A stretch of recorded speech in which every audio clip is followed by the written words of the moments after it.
Friday, baby.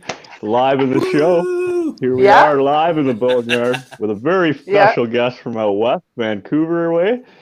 Introduce yourself, my friend, and let us know a little bit about yourself as you're letting us know who you are. Hey, it's Danny Echo here from Vancouver, Canada, on a beautiful spring day. First real good spring day out in Vancouver here. And I play rock and roll in a few bands, one of them called Danny Echo, surprisingly. And I work in film, and I blow stuff up, and I make film magic. So Blow stuff I try up, to I try to incorporate that in my live shows, but it gets pretty sticky with the permits. Right. So right. I can imagine. All right. Well, let's talk about the last thing you blew up. Yeah, great question. Well, you know what? To be honest, it's kind of anticlimactic there. It was actually just a spark on a letter that was on a sign. But that's the range of pyro that I do. It's like you do small little sparks to make look like things are blowing up, like electrical fires and stuff. And then you can blow up a whole train car and stuff like that. But I honestly, the last thing I did was probably a car. Well, I mean, I didn't personally do it all. We have a team of effects technicians, and it takes weeks to prep a car, and you load it with mortars, and you fill bags with gasoline and diesel, and you push a button, and it all goes off. But that was probably probably about a year or two now since I've done anything like that. It's always been a lot of small things, a lot of sparks and that sort of thing, and lots of smoke. And actually, the last show I worked on, it was a rain show, and it's Vancouver. You think, well, why does that matter, right? But we actually have to make the rain. Like it's the way we do it. You have to have the raindrops rather big so that the camera picks them up, and you also have to be able to turn it off, and or turn it on when there's no rain in real life. So it's like very specialized. Like rain. That sounds weird to say. Sorry to interrupt, but like to get the rain on film, it's not like you just wait for a rainy day, especially in Vancouver. Like it's actually built. Engineered rain. Engineered rain. That's a great line. I should write that down. That's exactly what it is. Because you're not just waiting for the rain. You're waiting for schedules of locations and actors and directors and all sorts of things. So we roll up a couple tanker trucks and pipe it up to about a 40-foot long pipe that's hanging above the set with basically fire sprinklers on it. And we turn the pump on, and it rains. Wow, that's and then cool, it gets really fun when it's cold out, and the actors want heated rain. So there's two water trucks. Heated rain. It costs a lot of money, but we've done it. Yeah, it's wow. It's 2 water trucks, and then basically a steam boiler, and we run it through, and then we pump it up, and it looks amazing because it's a steam comes out of the top of these things and falls down, and it's pretty wild. It's very surreal in the winter to do that. No doubt, right? Costs a lot of money, but if that's what they want, we'll do it. Yeah. Right. Now we were touched base there earlier especially with the film crew and stuff. You said you've been working with Netflix and all this? Well, yeah, in Vancouver, it's so busy. I mean, everybody in our union is working. It's crazy. And it's Netflix, you have Disney, you have Apple TV, and you have Warner Brothers shows that are just, going full on. And I've been basically working with Netflix, probably for the last 5 years. Every show I've done has been a Netflix show. So, it pays well. What Netflix shows have you done? What shows have you worked on? There was a thing called The Order, that was a few years ago. It was a sci-fi. Lots of sci-fi stuff gets filmed out here. I watch a lot of your sci-fi stuff then. The Order, I've already seen that as well, right? I did that. Did all the effects on that, like all the physical effects, right? And then did the first season of, did you ever see Dirk Gently's Holistic Detective? Yeah. That's my favorite show! Dude. Oh my God, that was my favorite show! Sorry, I don't mean that was a fangirl. That was an I did the first season of that, and then they had another crew for the second season, but Yeah, that was a really for me, and I gotta say, like I'm a huge Douglas Adams fan. And when I got asked, hey, do you want to do this Dirk Gently thing? I'm like, Dirk Gently? Yes. I don't care what it is. Let's do it. Yeah. So oh my God, this is the best show ever for me now. Sorry. I always just have swag lying around. They always give us T-shirts and stuff. Yeah. But it was, I got to tell you though, but the whole time travel thing that they introduced in that, it got so confusing on set. We literally had to stop. And they had to read the scripts, and they were asking people, what did we do now? Because what did you do last week when we filmed the other part of the scene? And it just got to a grinding halt, and everyone's like, we don't know what we're doing. Because there was these 20-minute time jumps, and they filmed them the week before. Right. It had to make sense with this week. Oh, it was nuts. And the universe, and how the universe all ties together. And the story was good. And working with what's his nuts? I can't remember the name. Elijah. He was really, really cool, really super chill guy, and the British guy was so funny. Even just off camera, he was super personal and funny. I can't even remember his actual name. Man. Yeah, I can't. He's pretty well known, but yeah, that was a lot of fun. My favorite show. I love that. I don't watch. My TV is not plugged in. It's collecting dust. I could write my name in it. Yeah, seriously. Like I don't have time. Right? I've seen lots of shows and stuff like that. But this guy I did once, he was like, we have to sit down. You have to watch this show. And I watched the entire show in less than a week, and it was my life. It was like watching my life. It was so you watched both seasons? Yeah. Yes, I did. The second season's pretty good, too. Oh, bizarre, but... Absolutely. But, like... It's weird because you're like, what am I watching? It's kind of like a train wreck. You're like, what am I watching? I can't look away. What am I? No. Something's going to happen. I don't want to see it. But I'm sorry. I totally am sorry for fangirling like that for a moment. But like, that's fine. That's the only TV show that I watch. We got some shout outs to give real quick. We got Sarah. Rose is watching. Kevin's watching, right? Rachel, good friend of mine. He's watching. Yeah. Jackie's watching. Hello. Jackie Hill. Yeah. So, so sorry to like just completely cut you off on that, but what like now it matters, but like what else have you worked on? Well, I mean, I want to hear more about Dirk. Yeah. Well, hey, I'll tell you a little thing. I don't know if you ever noticed on the Dirk Gently shows, there's always a lot of little Easter eggs all over the place. Like the artwork always has something to do with either Hitchhiker's Guide to the Galaxy or something that Douglas Adams did.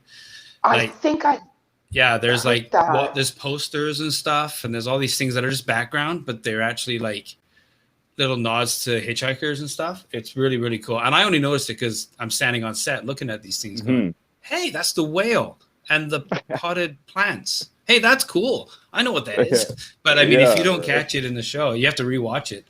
But well, I do. Now you're gonna rewatch it. Yeah. Well, that would be one I'll watch. So for me and Ryder to do next weekend. Yeah.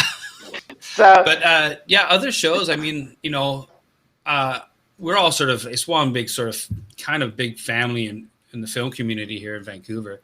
You always end up, when I'm not coordinating a show, I'll have weeks off between shows, and I'll just go day call, and I always end up on The Flash. I worked on Supergirl and stuff, and I mean I worked for years on Smallville, if you remember that show, one of my first shows I ever worked on. So that honed my skills on that show.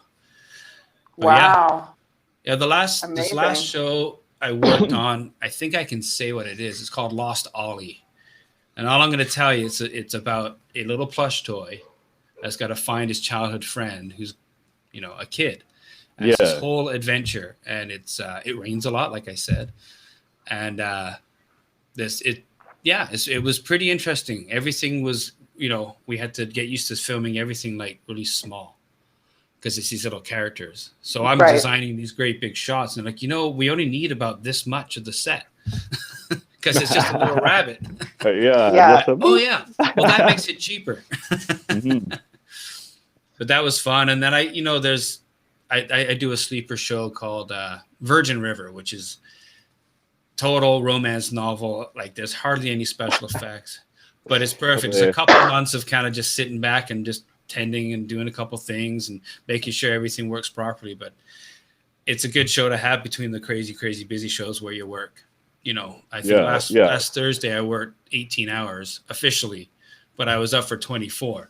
No, of course. Wow.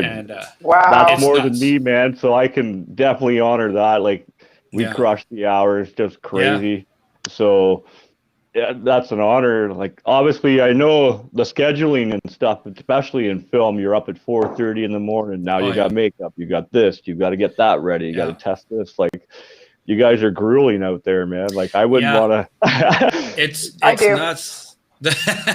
Well, the big shows like the Warner Brothers shows, they're 10-month runs, and they just grind their crew down.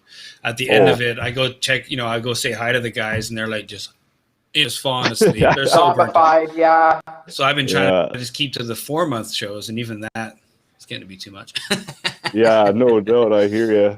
But yeah, I've recently just gone to not part time, but I've taken. I don't work 7 days a week anymore. I'm taking 3 days off. I work 4, but I grind more hours.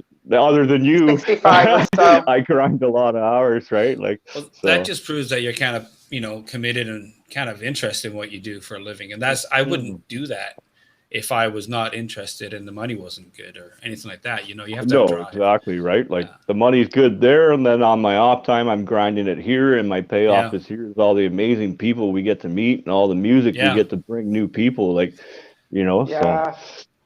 Yeah, it's a pretty incredible job. It's kind of what I've been doing too. Like the film, you know, you do so much film, and then I'll have a few weeks off, and I'll just power down on recording or writing new songs and doing the PR social media thing.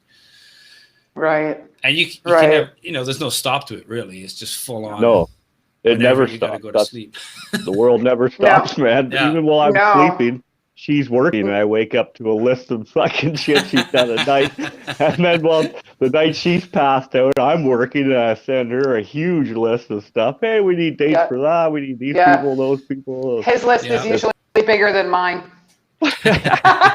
I don't sleep much, so I might as well do something. No, neither of us do. But I mean, I guess that's an opportunity to. Oh, I'm out of camera. I guess that gives us an opportunity to fully identify with you on what it is to work at what you love and love doing the work that you do. Yeah. You know, you know, like when TJ and I met, which, you know, he was like, well, I don't sleep and nothing gets in my way. And I was like, perfect. He was like, you want to work with me? And I was like, sure, but I don't sleep and nothing gets in my way. Okay, fine. That's perfect. So like, we're just going to work away and see what happens. And here we are. And it's about loving what you do, you know, and you sound very passionate about what you do. Yeah. So, I mean, I think being creative, I mean, I know a lot of people are creative. You guys are pretty creative. I could not even think about doing anything not creative. I mean, I have to when it's tax season, but of course. That's the but even then there's creativity in numbers. True, there is. You gotta how do I write this off? How do I make that pizza look like something I needed during work? Yeah, exactly. It was the prop for the show. Yeah, that's entertainment. Yeah. Right? Yeah, exactly. I know. I write off all my pizzas. So I don't. Honestly, you get your, you know, you might be 10, 11 weeks in between your projects with Hollywood and Netflix and Warner Brothers and all these amazing other companies. When you writing your music, like, is it like that's when you do it? Like, because you know, it's funny when you're really busy. And especially if you're super active, like, you know, I jog and I work out, but then if I'm active at work, I always come up with song ideas, and I never have a pen or my phone's dead or something ridiculous like that. But it's always when I'm really busy doing work, my mind's going. So if I have a brain fart, then I quickly have to write it down. I always have guitars all over my place, you know, around my house here. So I always have something. And obviously with with my phone, if it's not dead, then you can record something on it. Right? Yeah. Yeah, that's usually when I write the initial sort of I'm just reading the comments here. I know, I see that too. I was like, oh, did he see that? My friend Matt. I went to high school with Matt. That's funny. Yeah, but I mean, you're right. So I mean, you're right. The ideas. I do write with other people as well. I do have a few other projects that I, collaborate with. My longtime collaborator, Mark Christopher, him and I have been in bands since we were probably mid-20s, I guess. So we'll have ideas, or we'll just work on each other's ideas. But as long as you got the spark, and I try to get as much done as possible, and then we get in with the band in our rehearsal hall or jam spot there, and then we try to flesh it out. But obviously with COVID, I've been writing and completing. I guess in a way, it's not laziness to just have an idea and then jam it with the band, but I realize, hey, I can actually do this whole thing. I don't need. I mean, it's good to have band input, and I probably will have band input on a lot of these finished songs. Yeah. But yeah, in COVID, I sat down and I wrote a bunch of songs and really learned how to use the recording, digital audio workstations over the last couple months here, and learned how to make a really, really good demo. I might even release some of those in the future. I'm working on a couple right now that are starting to sound really good. But yeah, like basically I've tried to finish songs to completion as much as possible. That's where I've kind of noticed, especially with my playing. Now I don't have people to work off because I'll write. I more or less just write a main riff, throw in a little lick, but I did to collaborate a lot of other people. Like, you take this song, I'll send this song to that person or this band and stuff, right? And then get it all back. So now I can't jam with nobody, and I personally don't have a way to record it unless it's just my phone fucking recording me. But that's not the same as sending a finished product to somebody, right? And, yeah, exactly. Yeah, I mean I luckily I have been working, but we haven't been jamming as much. So I've had some money coming in, and I actually went and bought a really, really decent vocal mic and got that set up. So I have people sending me a couple of tracks and stuff, and like, hey, what about vocals for this? So I'll do a really good vocal take and try to comp it all and make it work. And kind of that's how you got to do it. Then I send it back and someone else puts guitars on it or whatever, if they have a little studio in their place. But we have been jamming. It's been, weeks apart and stuff, and we all wear our masks and stuff like that. And it's only been like myself, the drummer, and the bass player that really wanted to do it. With film, actually, just background on all of that. Like with film, we're getting tested once a week, not the full-on brain tickler, but the little swab. So we're getting tested, and we check in every day. I know a lot of other, a lot of other people are doing that, but it's so in my mind, I was feeling confident. Yeah, I'm fine. I get tested every week, and if something came up, something came up. So a lot of us were just like, okay, well, let's jam. Let's just jam. So I've been jamming with a couple other film people. It's been funny. Like, this pandemic's been pretty odd. I've actually started 2 new bands just cause, and it was sort of just conversations on the phone or old friends and stuff like that. And they're like, yeah, I get tested all the time and all this stuff. And I'm like, okay, let's jam. So I was about a bottle and a half in on some red wine one night, listening to some Alice in Chains, going, oh, I miss these guys a lot. I'm like, I know, let's start a Alice in Chains tribute band. So I put it up on Facebook, and a coworker of mine, he's actually in the camera department. He's like, he phoned me up the next day and said, hey, I'm your guy. I'm like, for what? For the Alice in Chains thing. The Alice in Chains thing. I'm like, oh, right, that. I vaguely remember doing that. So he's actually a brilliant guitarist. Sasha, I forget his last name. Sorry. He's actually in a pretty good I can't remember what his band is. Pretty heavy, like screamy, heavy band. And you'll have to send them our way, bud. I will. You know what? I will, because he's actually they're from Chicago, and he lives out here, and he got hired to be their lead singer. Oh, I forget what they're called. I should have written this down. Anyways, that's all right. So we'll he shows up later. Yeah. He actually he phoned me. I was like, I look like Jerry Cantrell. and I can play all the parts and sing all the parts. I'm like, sweet, let's do it. And he said, and my bass player is a really big fan of Alice in Chains, so let's get him out. So we haven't found a drummer yet. We've just been jamming us three, doing like the first couple albums. And I don't look like Lane Staley at all, but I can sing like him. So yeah, it's actually turning out really, really well. It's really, really cool. Yeah, we just got to find that drummer that, that has a little splash cymbal. Yeah. Right. Hey, maybe tonight, any drummers that are watching tonight might have a little spot in Alice and change the bit for you. Yeah. Yeah. Hit me up, man. We're looking for. There's a couple people interested, but they haven't, they haven't been able to jam. Yet, right? Yeah, it's still, and there's no gigs happening in Vancouver anyways. So no, we're the same in Ontario. It's right now everything's shut down. It's like depressing. They're teasing us with, hey, it's nice out. Maybe we'll ease restrictions, but we're in Ontario, so let's face it. I know. Right? Yeah, it's like I think Vancouver, BC's not doing too bad, but they're like, no, we're not doing anything, and everybody's like, okay, we can still all go outside and hang out. I think we're allowed to hang out in groups of 10. I think that's what we have here. You too? Oh yeah, cool. Yeah. So I guess there's hope, right? So I'm with the vaccine and all that stuff. So we just I don't know. I'm not a fan of talking about the negativity of it.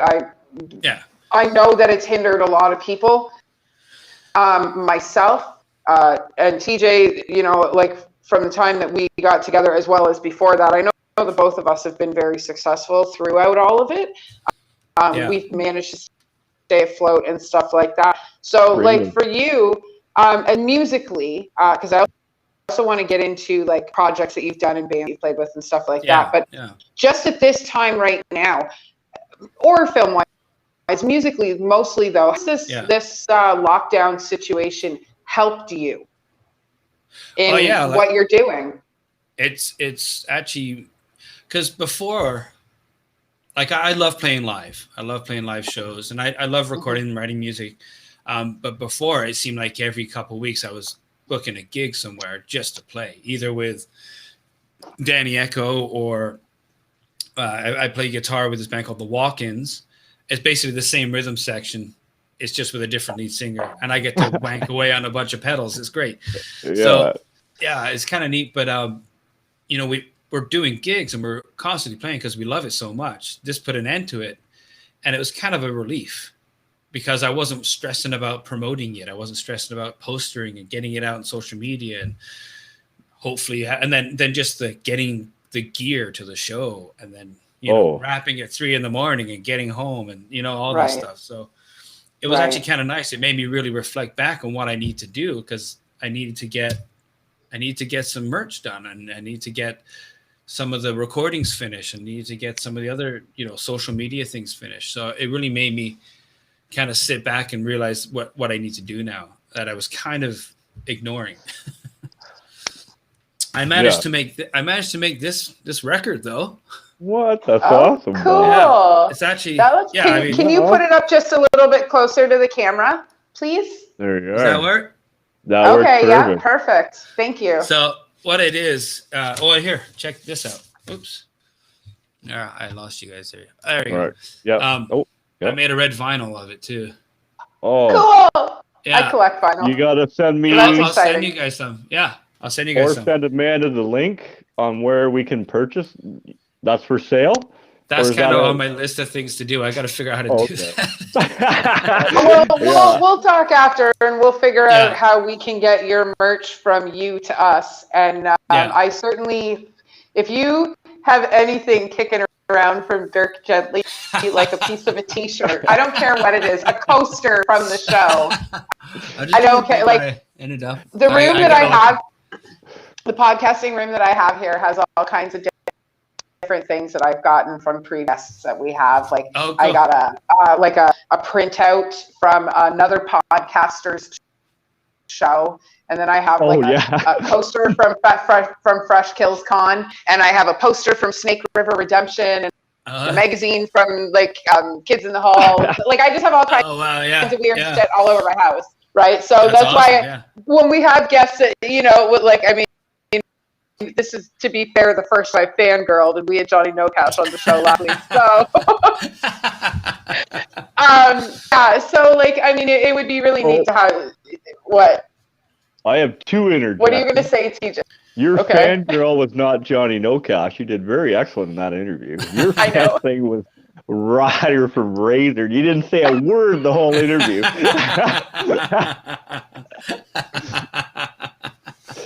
And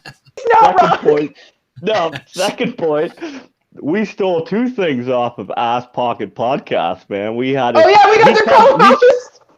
He thought we were professional, so he showed up with a list of like today's news we could talk about. Like he had it all broke down on, you know, like all. We're like, that's so funny because we don't run like that, right? So we stole. He left the paper. We didn't steal it from him. He left it here. No, he left the paper there. So she framed it up, and now it hangs on the wall in the background. Oh, that's awesome. That's a reminder, right? Yeah. And then he printed out a picture of his co-host and had a little cardboard cutout of his co-host.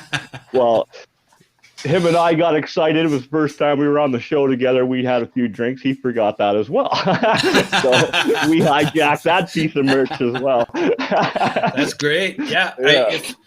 I'll definitely send you guys the vinyl for sure. I would be grateful. That's amazing. Yeah. And, you know, I got to say, so when I got it made out in Burnaby, I got it made from Clampdown Records out here. And they gave me the box and said, hey, just so you know, the previous pressing had a white record that we were pressing.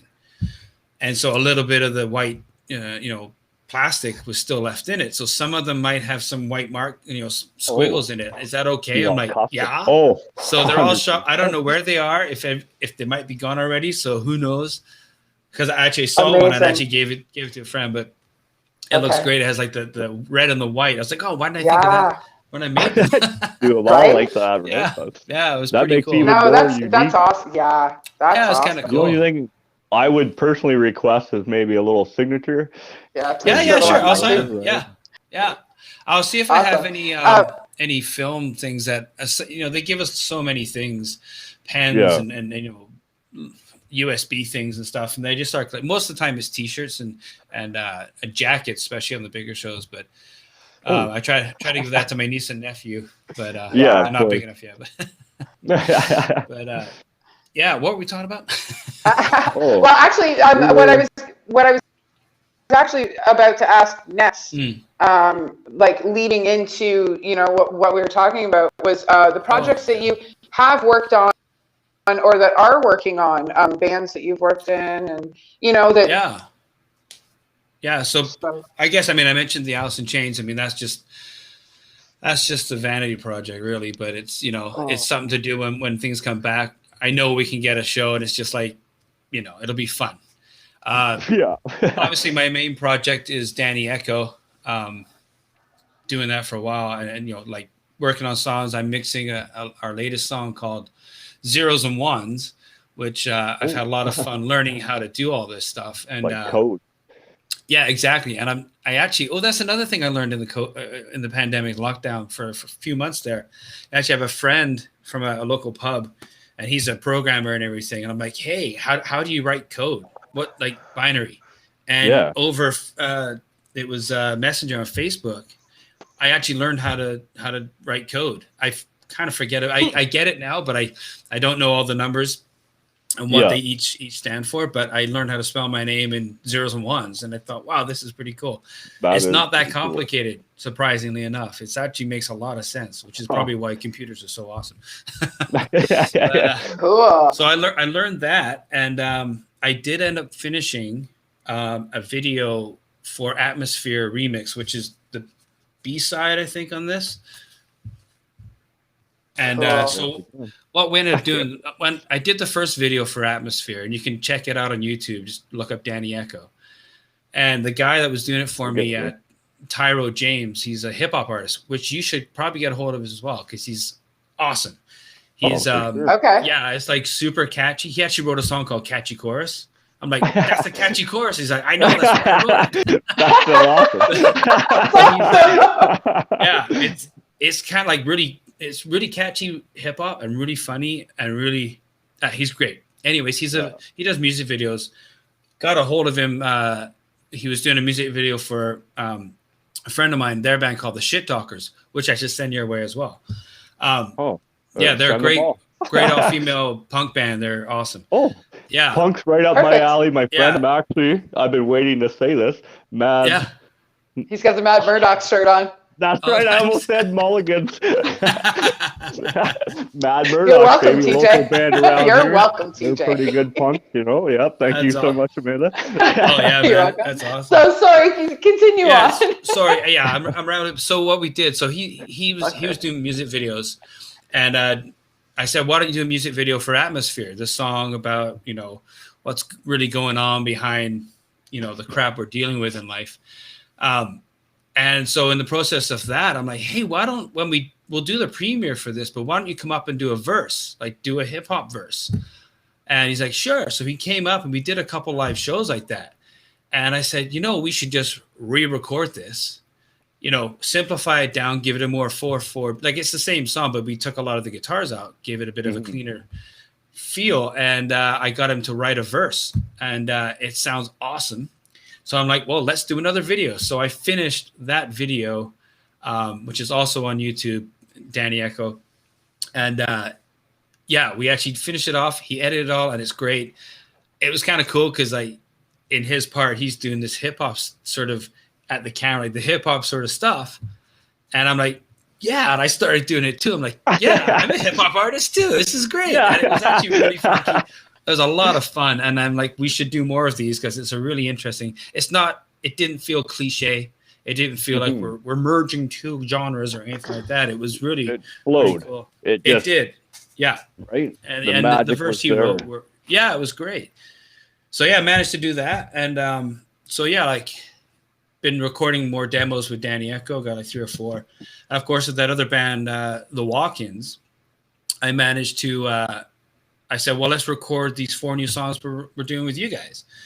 So we managed to do that. And then we got one called Virtual Reality, which the singer wrote. And it was all about people, because when the pandemic first started, people were buying the virtual reality things, and getting into that. So he's like, oh, this is great. I'm going to write a song about it. I said, great, let's record it. So we put it out. We made a video. We all had our phones and just did our parts. And I edited it all together. So it's, a pandemic video, which there's a lot of them out there, but it was kind of fun doing it. I wear my gas mask for some part of it. I don't know where that is. Sorry, my dog's knocking everything over. It was a lot of fun. So doing that, and then just recently got together with Brooke and Nadia from the Shit Talkers, who are friends of mine, and we decided to start a band called the Swimming Hammers. It's a joke. It was a running joke, and go on. Yeah, the drummer and her friends have a joke. Oh, you want to kiss a swinging hammer? It's some kind of saying that was like their thing to go to. Oh, I like that. Yeah, I'm a woman, so I really like that. You kind of understand it more than I do, for sure. Oh yeah, after he said it, I was like, oh, my heart. I connect with these women. I do. I understand. I think you'd really like him. But it's funny because Brooke misunderstood and said, what's a swimming hammer? I'm like, oh, that's a great name for a band. So we got together, and we're basically doing songs that don't fit Danny Echo or don't fit the Shit Talkers. They're kind of, we're trying to make them a little, like for my stuff, a little more, I was listening to a lot of Killing Joke a while back, and I wrote this Killing Joke style song and all these other songs. But we all play and we all sing, and we kind of all switch instruments as well. So it's still pretty new. Sick. And it's really cool. Like, cause I sing a song and then they do female backup-y things, and it's a really cool sound. And then Brooke has a couple songs, and I'd sing backup, and then Nadia has a couple songs. So it's still new, but it's a lot of fun, and it's just more, it's exciting for us all again, because we actually had a couple jam sessions with our masks on. I know there's a video out there somewhere, but there's no web page or Facebook page or nothing like that yet. So, yeah. Well, once you do get that up and running, let us know, and we'll, please, definitely your YouTube videos. I'll be pumping them out once in a while when I'm checking it out. And remember, I'll make sure I share that up on the page. Yeah, that'd be great. People can see that as well, right? But I mean, actually, so speaking of bands, though, yesterday Mark, who's the co-writer in Danny Echo, although we've kind of haven't done a lot lately, he's has a young family now, so he's super busy with that. No doubt. But him and I used to be in a band in Vancouver called the Rycatchers, and we were very Oasis, not Oasis, but like Beatle influence and all the stuff, and we did some really good work. And the bass player was my cousin. He's basically my brother, and you figure how that ended, right? So yeah, a whole bunch of Stellas and disagreements. So anyways, so we actually had a little video conference yesterday, and we're like, well, you know what? We were like, time has passed, and we're really proud of the stuff we did. And we're thinking of maybe doing redoing a couple of songs with us playing now and doing the stories behind them, because unbeknownst to us, when we kind of called it quits, a lot of people came out of the woodwork and said, I love that band. We're like, who are you? Like, we actually had kind of a following, kind of unbeknownst to us, or maybe we're just naive about it all. But yeah, so there's a lot of stuff going on. There's lots of music happening in my world anyways. And, having, to any musicians out there, always have your guitar out. If you can have gear ready to go, any way to record it, always have it going. Because the last thing you want to do is you plug your stuff in when you're trying to get a song idea down, right? Yeah. Already have it plugged in and ready to go. All I do is hit my power switch. I wait for my amp to warm up, and then I'm off and running, right? Or my acoustic, which always sits right there, right? Yeah. Yeah. You got to have acoustic lying around. Yeah, we have all kinds of instruments around the house. Just to get it in your brain. And then when you switch over to your electric, and you can hear it the way you wanted to hear it, you still remember, right? It's like, there it is, right? Yeah, definitely. Just get it out of your head on the paper. And I have a few songs that I did write on the acoustic. It sounded all right. I was like, but it sounds better like this. And then for a few years, I jammed them on the electric all hard. And now I'm finding I'm taking those songs back to the acoustic. Yeah. And it sounds way better on the acoustic now that I've got it down. But I don't know. It's hard to say that transfer back. It almost makes it better in that sense. That's called maturing, TJ. Sorry, I couldn't resist. I've been waiting for it all night. Fucking right? That's the. I've been good all day. Sorry. That's the true hallmark of a decent song when you write it. Yeah. And you have a whole band do it, but you can also sit down with the acoustic and it still comes across. The melodies or whatever, the riffs and the playing is still there. If you can do that, then it's a good song, in my mind. Yeah, sit by the campfire and jam out the songs. You know what I mean? I can't wait to do that. Right? Oh, got a fire pit here now. I've got the plans for the outdoor studio where some nights I'll be able to broadcast when it's not windy and shit, like by the fire. Great. You know what I mean? And we're getting there. That's cool. I live in an apartment, so I can't have a fire. Well, there is a community natural gas fire in the cul-de-sac there, but I mean, I missed that. Yeah, me too. I'm in an apartment too. Your hectic schedule being movies and music and all that. Do you ever get time to just travel? Oh yeah. I mean, obviously not lately, but I usually try to incorporate it with music. I mean, I've been to Japan about 3 times. One to actually play, which was a lot of fun. I just did an bunch of acoustic shows in Japan, and that was pretty mind blowing. It was pretty wild. Yeah. Go on. That was pretty wild. It was incredibly warm and hot. It was the first time I'd ever went. I went with a friend of mine, Katie Rocks, who used to be in a band called Jackalope, I believe. I know that band, my friend. I know that band. Pretty cool right there. She was the first singer there, and then she decided she wanted to do more of a little like a country thing. So she's like, let's go to Japan. I've been there with Jackalope, and I know all these people. I'm like, sweet, let's go. I wouldn't have been able to do it without her. She was so organized. She's actually started a band called Nice Horse, I think. I think they're a bunch of people from a whole bunch of different bands that weren't really country are all playing in this band, and they're actually got some pretty. It's like it's full on pro country, right? Like wow, sound, right? They're doing pretty well, so it's pretty cool. They got some really catchy songs. Not super my style, but it's pretty good stuff. I'm in the same, like, just to give a little shout out to New Moon Junction, which are out of Erin, Ontario here. Yeah. I was told when we first started and met, the first thing when I hear an idea or a thing, I go with it instantly, right? So I heard we can't just do heavy metal and punk. We have to do all music. So next day I booked New Moon Junction, and it turns out they're actually a really big country band around here, man. Like they're doing very well for themselves. But I was like, I told them right away, we do metal and punk, but you know, do you guys want to come on or whatever? And, oh, that's great. Yeah, actually, they'll be on the end of next month, I believe. We'll have to double check with that, right? Beginning of May. It's going to be the beginning of May. Yeah. Oh, cool. Yeah. Actually, we do have a country-like song that we haven't recorded yet, but it's called "Lord Knows What the Devil's Going On," kind of combining the two phrases. Oh, I like that. Yeah, and it's kind of a live favorite because it's got this little shuffle beat. It's a you know, like that sort of country. That's cool. Yeah, it's a really neat song, and it's kind of the original lyrics are kind of more about this guy has a cheating wife and what's going on, and maybe it's okay, maybe it's not, and all this stuff. But I got tired of singing it that way, so I kind of made it into more of a cross-dressing kind of guy who doesn't know if he likes it or not, but he wakes up with, you know, a bra on and stuff like that.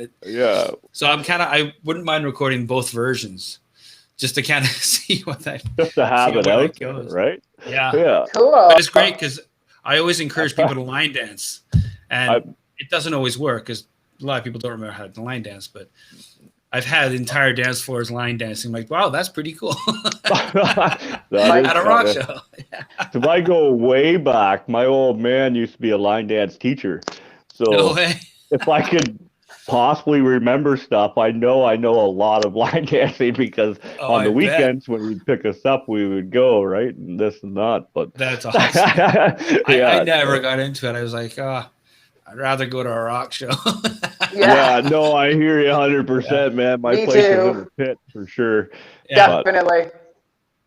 But yeah, that's definitely. Yeah, I mean, you know, when you really think about it, a song's a song, and if you can do it in every kind of genre or as many genres as you can, then like I said, it's a hallmark of a good song.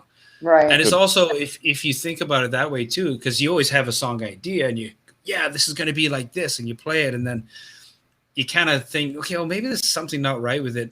How I'm going to do it, I'm going to just change the style or speed it up or slow it down like dramatically and just see what happens. Even if it doesn't work, it kind of sparks some other ideas. And I know we've done that. We've done like the guys, my live band, Eric and Blair and Pat, they're really, really good musicians. They love their jazz and their like old school jazz and stuff. And they can play a lot of it, which is kind of bizarre. I just sit there and watch them when they do that.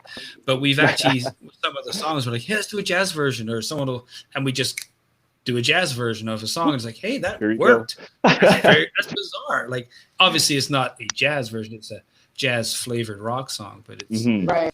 Yeah, it's really neat when you're able to do that with different songs. It's like any art. You know, just throw stuff at the wall and see if it sticks, you know? Yeah. It's the fun part of making art. No preconceptions. Like, kind of a band that just did that. We had them on recently, No Skins. They just threw that album together, man. Like, you know what I mean? And like, it was good. Yeah. Oh, I'll have to check it out. I don't know it. Yeah, they're a few weeks back or really whatever. Sorry, Amanda. You go ahead. No. Are you sure? Yeah, no, go ahead. I've said enough. Sorry. There's an inside joke over this. Perfect. So we had this band on. One of them is in Seattle, and one of them is here I believe he's in Mississauga. And over like 2 or 3 days, they threw together a full album, and then TJ found them. And we're like, hey, I just listened to your music. And they were like, we released it yesterday. Like I'm paraphrasing, but like he literally found them right off the floor, right? So TJ was like, hey, we want to interview you and whatever. So we set up this interview. We start the interview live, and one of them goes, hey, this is great. We've never actually met before. Yeah. Oh, really? That was the first time they ever met. Virtual person, but yeah, it was the first time they had ever met before, and we were like, oh, okay. And then one of our shows, we had some family together. My cousin is married to one of my friend's band's drummers. Wow. Cousins. Yeah, like the drummer, and it was crazy because they're out of Windsor, and my cousins are here in St. Catharines, and my cousin was like, oh yeah, their drummer is my husband's cousin, and we were like, that's so crazy. What? Like, I've been working with Al for 3 years or 2 years, whatever, 2 years now, and I was like, what? Seriously? So like little fun things like this, and like the Dirk Gently thing, stuff like this happens on our show all the time. It's so fun. Yeah, it's great. Would that be Al Yeti Bones himself? It would be. That's a great name. That's a great name. Yeah. Fantastic name. Him and Bad Wolves just released a part documentary through Metal Nation. I highly suggest checking it out. Oh, it's really? Absolutely amazing. It's a great documentary. Every little piece. I think they're releasing the last piece tonight. It's 5 pieces, and each piece is like 10 to 14 minutes long. I can't remember the name of the guy who directed it. His first name is Six. I can't remember his last name, but his first name is Six. Yes, SYX. And I don't have my other phone next to me to Google it and figure out what it is. But I'm following it and sharing it on Sofa City Sounds. And like Al's with a band called Bad Wolves, and Gypsy Chief Goliath as well is another name. Yeah, is another one of their names. Is it Bad Wolves? Well, I feel like I'm getting the name wrong. I hope it could be because their lead singer There's a lot of wolf bands out there. Yeah. But they did that cover song of the Cranberries. Maybe it's not Bad Wolves. Bad Wolves. Now go get my phone and find out. Hang on. Yeah, let's fact check that live on the air. And while it's just you and I, we have to go back to the movie thing. Yeah. So what do you got in the works now? Like, are you on a break right now, or are you allowed to talk about what you're going to be filming next? Right now, I mean, I think that's the funny thing is, like, with the effects crews and the grips and the lighting crews and all that sort of the production side of it, they are like almost the week before they go to camera hired. So, or, I mean, I'll get a couple, like I'll get a month's notice because I got to break down a script and list out all the effects that I have to put together and then get a crew for it. So I probably won't know of anything. It's so busy in Vancouver right now. But you could be on 10 different projects at once, right? Like, it does happen. You commit to one show for a couple of days to do a certain thing, and then somebody else wants you on their show. So, I mean, right now it's like I said, today's my last day of rap, and I'm literally just doing all the paperwork. the fun, interesting part of the shows is, making sure all the bills are paid and everybody gets their timesheets done and all that's, boring stuff. But so right now I'm planning on just chilling out for a couple of weeks. I already got asked to go work on the Flash for a bit, and I said no.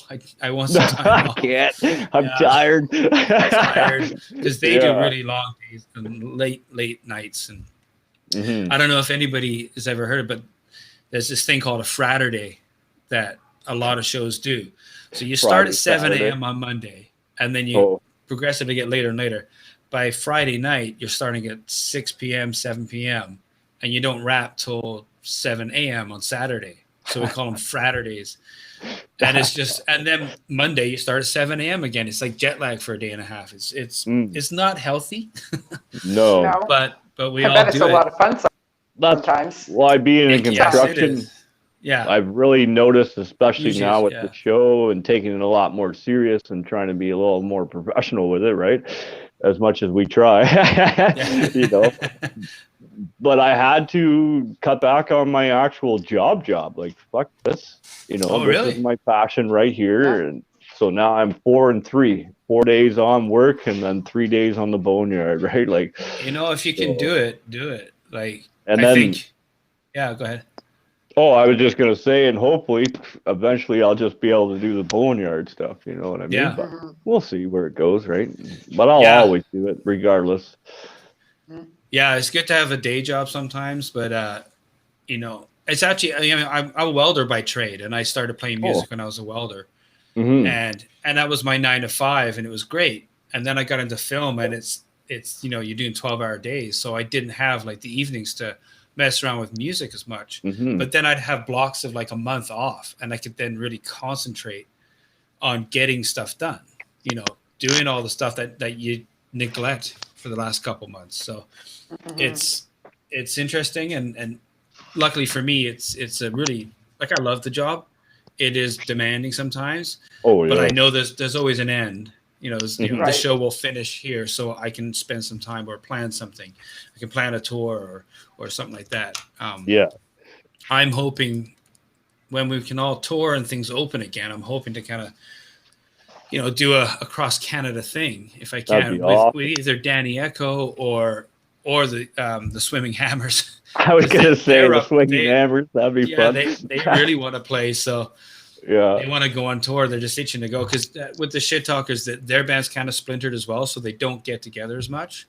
Right. So this is partly why we're like, well, let's do this here. We're all here in Vancouver. Let's just make some music, and like, it's gonna be a fun tour. Well, when you're ready to tour, let us know when you're looking to be in Ontario, and we'll give you either whether it's a place to party and sleep, or come on the show, or a place to play. We'll figure it out. Maybe a place to play. You know what I mean? We do have access to a few things, so that'd be really cool. That'd be great.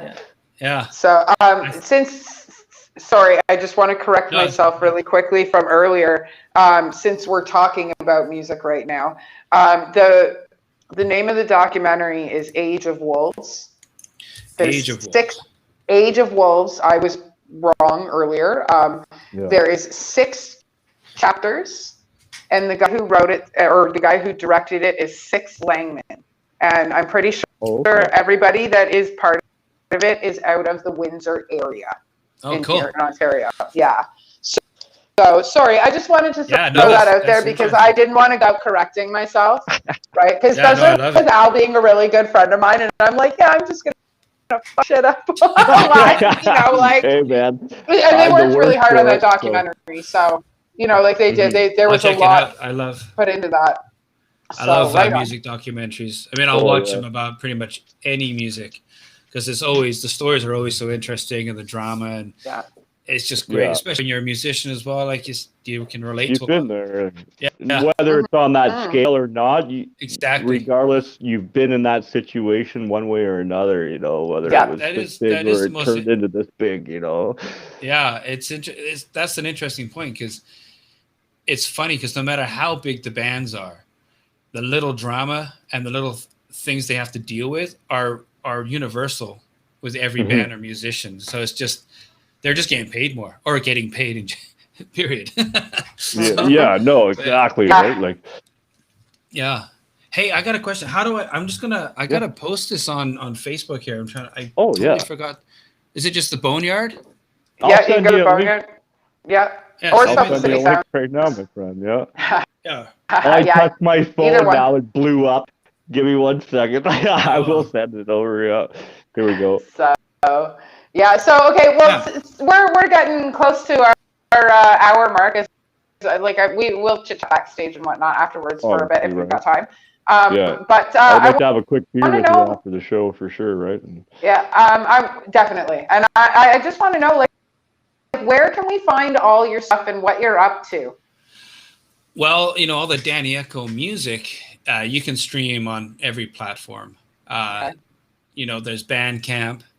There's where else? I mean, YouTube. I have a channel on YouTube where you can see the videos. Just look up Danny Echo. Where else? I mean, there are. Unfortunately, the vinyl I just made, I've got it in a couple stores in Vancouver, but I'm just in the middle of just another thing I'm doing while I have time off, setting up a store on the Facebook page site. What? Yeah, That's so sick, I guess That's there's a way to awesome. do it where you can get, ways to pay through PayPal and stuff like that. So I'm setting that up. It is all me just doing it. So I'll be mailing those things off. And I have T-shirts as well and all that sort of thing. So yeah, just Google Danny Echo. Ask Uncle Google and he'll tell you everything. Uncle Google, he says. Oh, you know what? That's so great funny, stories. yeah. I actually do have a website too. It's DannyEcho.com. I always forget about that because it's kind of odd to have a website these days or something. I don't know. Yeah. I know, especially when everything's right on one platform. Yeah. More work to Amanda, but if you send us the links after the show and stuff, after this, we go back through to re-edit the title. And then that way we get your links in, the most important links to you and stuff like that. Oh, perfect. Right? Okay, cool. Yeah. That's awesome. Yeah. More work. I do. Yeah. I love it. I'm just a slave driver, man. Just fucking do this, right? Like, I'll send links to all those bands and that I'm involved in as well. And I'm sure they'll appreciate it. And then, please do. That I love the Shit Talkers. They're really good friends of mine. And then they have some great songs. I mean, I love all the bands. That I'm associated with, but yeah, those guys are awesome. Shout them out, man. Definitely. Give them all shout outs. We'll get Shit Talkers. I was gonna say, yeah. Give all your local bands. Like obviously, you're more into Vancouver with the local scene than we are at the moment. What are some of the bands that we should be watching for coming out of Vancouver, man? Well, actually, the bass player in my band, Eric Sanche, he has a band called the Top Drawers, and they are super Beatle power pop, but they do a really good job. They're shamefully, Beatle influenced. Yeah. But they just released another album, and it's really, really good. So they've come out with it. Yeah, I guess it must be on CD Baby or all the streaming sites too. I guess there's Shit Talkers, there's Walk-Ins, me. I'm drawing a blank here. Who else is there? I know there's always happens. Actually, there's a really good band. So there's a guy out from LA, and he does the International Pop Overthrow Festival. It's all power pop bands, and it's all Beatle stuff. It's not very hardcore, but there's the occasional power punk bands. And there's Siobhan Duvall, I've heard that. Yeah, she's great, and she does these like sort of blondie-ish punky stuff, really, really catchy. There's a band called the Top Boost, who are sort of, that sort of dream pop stuff, but really edgy, and it's really, really clever stuff. Yeah. And you know what? I can't think of Sasha's band, who is, they're out of Chicago. I can see their logo. It looks like a thorny patch of words. But I can't never remember. Sounds like a death metal band. yeah, right. Oh, I forgot what they're called, but I they're pretty big. Patch of words. Yeah. We'll get all the info and stuff. All I can see is every death metal logo of every death metal band I've ever listened to. Flash in the head, right? There's a band called Star Collector came out of the album just recently. Star Collector. I think they're on my list already to get a hold of, to tell you the truth. Oh, yeah. Those guys have been kicking it for a while. And you know what? I forgot to mention a band that actually you probably really like. They're heavier. I was playing bass. It was myself and two others, this guy named Guy Mercredi, and we had a band called Clementine. And we got, it was about 2 or 3 years that we did it, and it's very grungy, Nirvana-y. We dropped tune and everything, and it's amazing. May I ask, Clementine? I'm a Wild West fucking fanatic in a sense. Where does that name come from, my friend? It was actually it was Guy Mercredi. His grandma was named Clementine Mercredi. Old school, yeah. And on the back of the poster, we have a picture of her, and it's like, I think it's somewhere up northern Alberta. And she's at it, like it's a log cabin, and she's like, it's this scratchy old cool looking photo of her putting at the door or something. I can't remember what she was doing, but really cool. I'm super proud of that band. It was something really cool, really heavy, 3-piece. We did a Western Canada tour. It was pretty cool. And it was great because I was playing bass. Oh, check that out. Sure, bro. I'm so excited. So much fun stuff coming up here. Yeah. You know. Well, on that note, is there anything else you want to tell the world before we get rid of them and keep you to ourselves for a little while? Yeah, right. Keep making music, keep making art, and just pay attention to what's going on around you. Mm-hmm. And don't take no for an answer. Before you cut us off, Amanda, play it loud, play it proud, baby. Oh, TJ. Thank you so much. Have a good night, guys. In the echo, baby. Yeah.